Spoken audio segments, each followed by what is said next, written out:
Okay, let's just jump into this, shall we?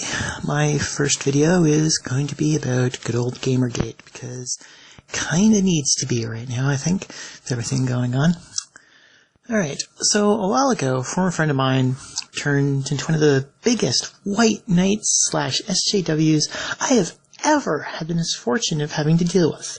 Made only worse by the fact that I have had to constantly read his rather biased Facebook posts, which is ridiculous because they're everywhere.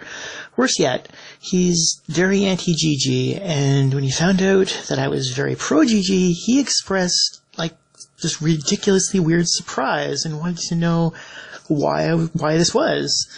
Now, admittedly, that isn't an unfair question, but I sadly have really lousy debate skills. Plus, I tend to have a policy of not touching the poop, So, it's taken me a while to compose an answer to this question. Thus, that is what this video is. It's my feelings on GG, and why, and my reasons for being a part of Gamergate. If this offends anyone, well, it's better to be upfront about these sorts of things, because I'm not really willing to censor myself to protect anyone's delicate sensibilities, right? Anyway, firstly, I am in the camp that says that Gamergate is primarily about ethics and journalism. Now, I've heard mainly from the aforementioned former friend that the whole conspiracy thing was debunked or whatever, but honestly, I don't care. I really don't see how that's relevant anymore.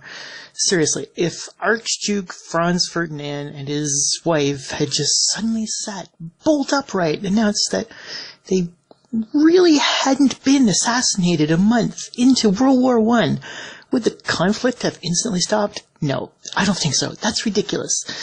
And it's the same with literally who.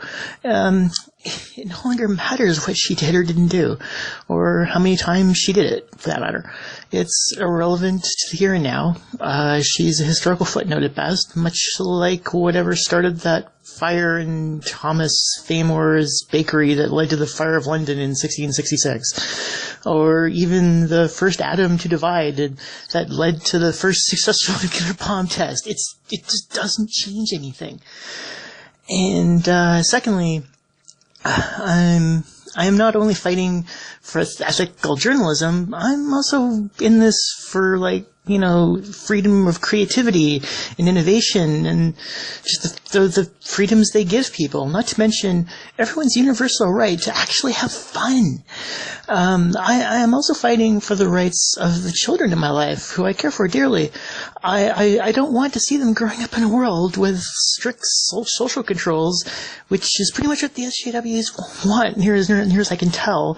And I will fight with my last dying breath to make sure that they're never stuck playing nothing but Beige Sphere Simulator 5.